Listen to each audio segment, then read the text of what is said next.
क्या world cup की जीत का जश्न हार्दिक पांड्या को जेल की सलाखों के पीछे ले जाएगा? क्या न्यूजीलैंड को धूल चटाने वाला भारत का यह स्टार ऑलराउंडर अब कानून के शिकंजे में फंस चुका है? दोस्तों, एक तरफ जहां पूरा देश वर्ल्ड कप की जीत की खुशियां मना रहा है, वहीं दूसरी तरफ टीम इंडिया के उप कप्तान हार्दिक पांड्या के लिए एक बहुत बड़ी मुसीबत खड़ी हो गई है। मैदान पर अपनी गर्लफ्रेंड मयिका के साथ जीत का जश्न मनाना अब हार्दिक को इतना भारी पड़ गया है कि उनके खिलाफ एफआईआर दर्ज कर ली गई है। राष्ट्रध्वज के अपमान के गंभीर आरोपों ने खेल जगत में हड़कंप मचा दिया है। आज के इस विशेष और बेहद लंबे वीडियो में हम आपको बताएंगे उस कानूनी पचड़े की पूरी कहानी जिसने एक विश्व विजेता को विवादों के घेरे में ला खड़ा किया है। तो चलिए जानते हैं क्या है पूरा मामला। अहमदाबाद के ऐतिहासिक और भव्य नरेंद्र मोदी स्टेडियम में जैसे ही भारतीय टीम ने न्यूजीलैंड के खिलाफ एक सांसें रोक देने वाले फाइनल मुकाबले में शानदार जीत दर्ज कर तीसरी बार टी20 विश्व कप की चमचमाती ट्रॉफी अपने नाम की, पूरा स्टेडियम मानो खुशियों के एक असीम समंदर में डूब गया। जीत के उस स्वर्णिम क्षण में स्टेडियम में मौजूद 1.25 लाख दर्शकों का शोर आसमान चीर रहा था। टीम इंडिया के उपकप्तान और स्टार ऑलराउंडर हार्दिक पांड्या भी उस ऐतिहासिक जीत के बाद अपनी भावनाओं के बेग पर काबू नहीं कर सके और जोश व जुनून के अतिरेक में उन्होंने तिरंगे को अपने मजबूत कंधों पर लपेट लिया और पूरे मैदान पर विजय मुद्रा में झूमने लगे। उस वक्त मैदान पर उनके साथ उनकी लेडी लक कही जाने वाली गर्लफ्रेंड मिहिका भी मौजूद थी, जो हार्दिक की इस बड़ी कामयाबी पर फूली नहीं समा रही थी। लेकिन दोस्तों, इसी उन्मादी जश्न के बीचों बीच हार्दिक पांड्या ने अनजाने में एक ऐसी बड़ी और गंभीर चूक हो गई। अब भारतीय कानून की सख्त नजरों में राष्ट्रध्वज का अपमान और तिरंगे की मर्यादा का उल्लंघन माना जा रहा है। खेल की बारीकियों और कानून के जानकारों का कहना है कि हार्दिक ने अपनी जीत के जोश में होश खो दिया था। दरअसल मैदान पर उत्सव मनाने के दौरान हार्दिक पांड्या ने हमारे राष्ट्रध्वज यानी तिरंगे को सम्मानजनक तरीके से थामने के बजाय उसे अपने शरीर पर किसी साधारण कपड़े या चादर की तरह लपेट लिया था। विवाद तब और गहरा गया जब इसी अवस्था में यानी तिरंगे को शरीर पर लपेटे हुए ही वे विनिंग स्टेज या पोडियम के एक सुनसान कोने में चले गए। हार्दिक पांड्या की एक पल की लापरवाही ने उन्हें विश्व विजेता बनने के गौरव पर विवादों का एक गहरा साया डाल दिया है। कानूनी पेचीदगियों और भारतीय संविधान की मर्यादाओं के जरिए से देखा जाए तो हार्दिक पांड्या का यह पूरा मामला अब सीधे तौर पर the provision of insult to national honour act 1971 के सेक्शन 2 के दायरे में आ खड़ा हुआ है। यह कानून भारत के राष्ट्रीय गौरव के प्रतीकों की रक्षा के लिए बनाया गया है, जिसके प्रावधान अत्यंत स्पष्ट और कठोर है। इस कानून के मुताबिक यदि कोई भी व्यक्ति सार्वजनिक स्थान पर या किसी भी अन्य स्थान पर भारतीय राष्ट्रध्वज का अपमान करता है, उसे जानबूझकर फाड़ता है, जलाता है, पैरों के नीचे रौंदता है या फिर अपनी किसी भी शारीरिक चेष्टा या अनुचित व्यवहार से उसकी गरिमा और पवित्रता के खिलाफ कोई भी कार्य करता है, तो उसे एक गंभीर और दंडनीय अपराध की श्रेणी में रखा जाता है।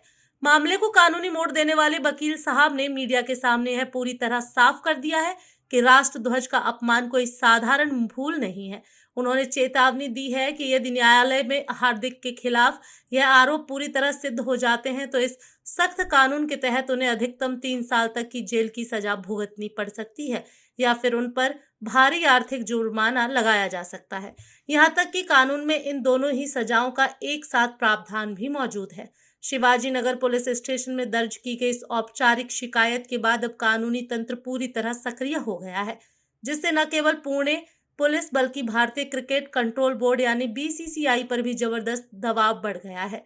एक तरफ जहां बीसीसीआई अपने चैंपियन खिलाड़ी की छवि बचाने की कोशिश कर रहा है, वहीं दूसरी तरफ पुलिस प्रशासन के सामने कानून की सर्वोच्चता बनाए रखने की बड़ी चुनौती है। इस घटना ने डिजिटल दुनिया और सोशल मीडिया प्लेटफॉर्म्स को भी दो स्पष्ट धड़ों में विभाजित कर दिया है, जहां हार्दिक के कट्टर प्रशंसक और समर्थकों का एक बड़ा वर्ग यह तर्क दे रहा है कि यह सब कुछ जीत के जोश और खुशी के अतिरेक में अनजाने में हुई एक मानवीय भूल थी। वहीं दूसरी ओर देश के जागरूक नागरिकों का एक बहुत बड़ा वर्ग ऐसा भी है जो इस बात पर अड़ा है कि संविधान और तिरंगे के नियम देश के हर नागरिक के लिए बिल्कुल बराबर होने चाहिए। उनका कहना है कि चाहे वह कोई साधारण व्यक्ति हो या फिर करोड़ों दिलों पर राज करने वाला विश्व विजेता सुपरस्टार, कानून की नजरों में कोई भी विशेष नहीं हो सकता। जनता का यह पुरजोर मानना है कि भविष्य में कोई भी अन्य खिलाड़ी, अभिनेता या सेलिब्रिटी राष्ट्रीय प्रतीकों के साथ ऐसी लापरवाही भरी हरकत दोबारा न कर सके। इसके लिए हार्दिक पांड्या पर कड़ी और नजीर पेश करने वाली कानूनी कार्रवाई होना आज के वक्त की सबसे बड़ी जरूरत है। शिकायतकर्ता वकील ने अपने तर्कों और अधिक मजबूती देते हुए यह स्पष्ट किया है कि हमारा राष्ट्र ध्वज किसी व्यक्ति विशेष की निजी संपत्ति नहीं बल्कि पूरे राष्ट्र की साझा विरासत और संप्रभुता का प्रतीक है। यही कारण है कि देश के किसी भी कोने में यदि इसके अपमान की कोई घटना घटती है तो भारत का कोई भी नागरिक किसी भी पुलिस स्टेशन में इसके खिलाफ एफआईआर दर्ज कराने का पूर्ण वैधानिक अधिकार रखता है। उन्होंने कड़े शब्दों में कहा कि एक खिलाड़ी के तौर पर जीत का भव्य जश्न मनाना और अपनी खुशियों का इजहार करना बिल्कुल जायज है, लेकिन उस जश्न के उन्माद में इतना अंधा हो जाना कि आप देश के सर्वोच्च गौरव यानी अपने तिरंगे की मर्यादा और उनके मान सम्मान के प्रोटोकॉल को पूरी तरह भूल जाए, यह कतई बर्दाश्त के बाहर है। वकील साहब का दावा है कि महिका के साथ बिताए गए उन रोमांटिक पलों के दौरान जिस तरीके से तिरंगे को एक बिस्तर या ओढ़ने वाले कपड़े की तरह उपयोग किया गया और जिस अपमानजनक मुद्रा में उसे जमीन के करीब ले जाया गया, वह कानून की किताबों में दर्ज राष्ट्रीय अपमान की परिभाषा में पूरी तरह फिट बैठता है। अब यह देखना दिलचस्प होगा क्या राष्ट्र का यह हीरो इस कानूनी चक्रव्यूह से सुरक्षित बाहर निकल पाएगा या फिर उनके करियर पर विवादों का यह काला साया हमेशा के लिए बना रहेगा। अब सबकी नजरें बीसीसीआई और पुलिस की अगली कार्रवाई पर टिकी है। क्या हार्दिक पांड्या को इस कांड के लिए सच में जेल जाना पड़ेगा या फिर उनकी यह जीत और सुपरस्टार का दर्जा उन्हें इस कानूनी मुसीबत से बचा लेगा।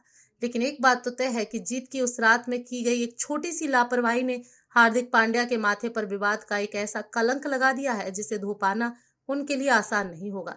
अब दोस्तों, हार्दिक पांड्या की इस हरकत और उनके खिलाफ दर्ज हुई इस एफआईआर पर आपकी क्या राय है? क्या आपको भी लगता है कि जश्न के दौरान तिरंगे के साथ ऐसी लापरवाही बरतना गलत था? क्या हार्दिक पांड्या को इसके लिए सजा मिलनी चाहिए या उन्हें माफ कर देना चाहिए? अपनी कीमती राय नीचे कमेंट बॉक्स में रिस्पेक्ट नेशनल फ्लैग या अपनी सोच के अनुसार जरूर लिखें।